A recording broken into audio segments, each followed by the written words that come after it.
नमस्कार, मैं अभिराज और आप देख रहे हैं वीके न्यूज। देश की सीमा पर देशवासियों की रक्षा के लिए हर वक्त हमारे जवान तैनात रहते हैं और तो और भारत का हर एक सैनिक अपनी धरती माँ के लिए अपनी जान न्यौछावर करने से भी पीछे नहीं हटते। ऐसे वीरों को हम हमेशा सलाम करते हैं। इस बीच आज हम आपको एक ऐसे वीर के बारे में बताने जा रहे हैं जिसने हाल ही में हिंदुस्तान की रक्षा करते हुए अपनी जान गंवा दी। शहीद हुए भारतीय सेना के ग्रेनेडियर हेमराज को उनकी मृत्यु के बाद गैलेंट्री अवार्ड से सम्मानित किया गया। हेमराज के साहस और शौर्य को सम्मानित करने के लिए राजस्थान के अलवर में शुक्रवार को ईटाराणा छावनी में दक्षिण पश्चिमी कमान ने एक कार्यक्रम आयोजित किया था। कार्यक्रम में हेमराज का अवार्ड लेने के लिए उनकी मां दाका देवी को बुलाया गया था। शहीद हेमराज की मां को देखकर वहां मौजूद सेना के सभी अधिकारी भावुक हो गए। लेकिन गजब तो तब हुआ जब बेटे की बहादुरी का अवार्ड लेते हुए दाका देवी ने सेना के अधिकारियों से कहा कि मेरे दूसरे बेटे का नाम बंशी है, जिन्हें फौज में लगा दो ताकि मारो बुढ़ापा सुधर जाए। शहीद हेमराज की मां की ये बात सुनकर वहां मौजूद हर एक शख्स उनको सलाम किया। बता दें, शहीद हेमराज जाट राजस्थान के अजमेर जिले के रहने वाले हैं। दरअसल शुक्रवार को ईटाराणा छावनी में आयोजित किए गए कार्यक्रम में शामिल हुए भारतीय सेना के लेफ्टिनेंट जनरल आलोक कलेर ने हेमराज की मां को पहले सैल्यूट किया और फिर उन्हें उनके बेटे की बहादुरी का मेडल सौंपा गया।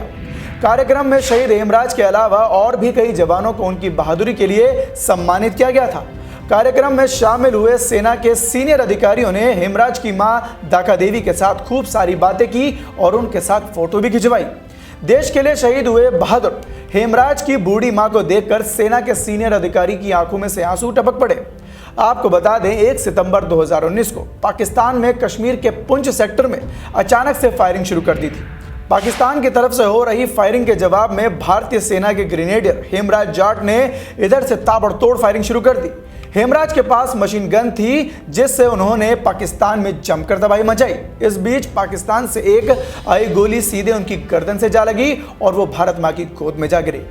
हेमराज का इलाज के लिए अस्पताल में भी ले जाया गया, लेकिन वहां पे तमाम कोशिशों के बावजूद उन्हें मृत घोषित कर दिया गया।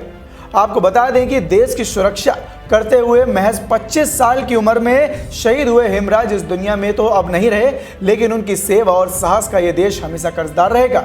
जिस उम्र में हम लोग सोचते हैं कि हमें आगे क्या करना है, उस उम्र में शहीद हेमराज अपने कर्तव्य को निभाते हुए शहीद हो गए।